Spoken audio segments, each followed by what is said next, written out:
என்னம்மா சாப்பிட்டுட்டீங்களா? சாப்பிட்டோம்மா. நீ தான் சாப்பாட்டை கொண்டாந்து வச்சுட்டு பார்சல் போடுறேன்னு போயிட்டியா? ஆமா, நேரம் ஆயிட்டு பார்சல் போட்டு வந்துடலான்னு போயிட்டேன். அப்புறம் அப்பா வந்தாங்க, கொஞ்சம் சாப்பிட்டேன். வெந்நீர் வச்சு கொடுத்தாங்க, கொஞ்சம் சாப்பிட்டேன். சாப்பிட்டுட்டு படுத்தாச்சு. ஆமாம்.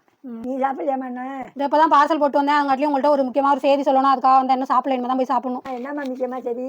ஒருத்தவங்க வந்து பெங்களூராம். அவங்க ஆனால் நம்ம மன்னார்குடி பக்கம் நீடாமங்கலம் தானா. அவங்க பையன் வந்து சரவணகுமார்னு சொல்கிறாங்க. இவங்க வந்து பிஸ்னஸில் கொஞ்சம் லாஸ் ஆகிடுச்சான். அதனால வந்து ஒரு மன வருத்தம் வந்துட்டான் வீட்டில். அதனால அவங்க பையன் 3 மாதம் ஆயிடுச்சான் வீட்டை விட்டு போய்.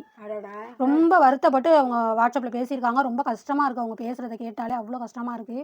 ஒரு தொழில் பண்ணோம்னா லாபமும் வரும் நட்டமும் வரும். அதுக்காக ஒரு ஆம்பளை பிள்ளை அந்த மாதிரி மனசை விட்டுட்டு போகலாமா? ஏன்ப்பா உங்கள் அம்மா இவ்வளோ வருத்தப்படுறாங்களே? உன் வயசுக்கு இன்னும் எவ்வளோதான் கோடி கோடியாக சம்பாதிக்க உனக்கு தெம்பு இருக்குது, தைரியமும் இருக்குப்பா. மனசை இந்த மாதிரி எல்லாம் பண்ணாத. அம்மா ரொம்ப கஷ்டப்படுறாங்க. பெற்றவங்க வயிறு எரியக்கூடாதுப்பா. எங்கே போனீங்கனாலும் உன்னை பின்னாடியே தான் வரும். அப்படி இருக்கிறதுனால நீ நல்லா வந்துடுவேன். தைரியமாக வீட்டுக்கு வந்துடு அம்மாட்ட. அம்மா என்ன கஷ்டப்பட்டுருப்பாங்க. இல்லை நட்டமானா ஆகிட்டு போகுதுப்பா. அதுக்காக இப்போ அம்மா விட்டுற மாட்டாங்க. வந்துருப்பா. இருக்கிறத வச்சு பார்த்துக்கலாம். ஆண்டவன் கொடுப்பான்.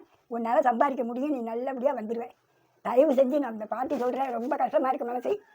நீ தயவு செஞ்சு வீட்டுக்கு வந்துடுறியா? நீ வந்துட்டேன்னு எனக்கு ஒரு மெசேஜ் பண்ணு. அதுதான் என் மனசுக்கு ரொம்ப திருப்தியாக இருக்கும்.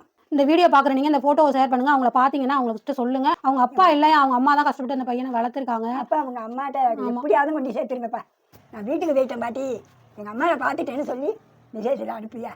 நல்லா இருப்பேன். தயவு செஞ்சு வீட்டுக்கு போயிடு.